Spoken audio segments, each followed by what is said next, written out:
Усещаш ли, че често премълчаваш, че не изразяваш мнението си, въпреки че всичко в теб крещи да бъде чуто?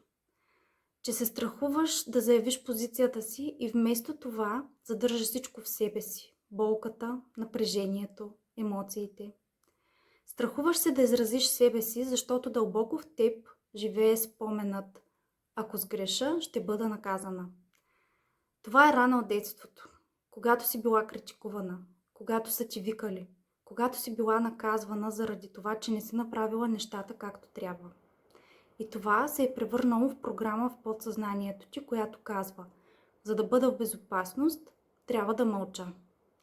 Днес като възрастен тази програма продължава да те спира, да ти пречи.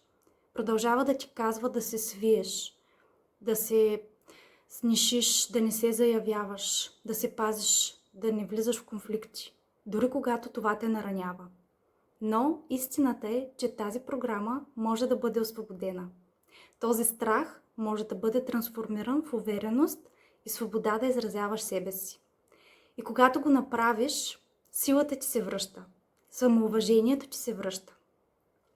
Ако усещаш, че това те блокира и те спира и си готова да се освободиш, да се излекуваш и да се върнеш към себе си, като се изразяваш с лекота, свържи се с мен за лична консултация.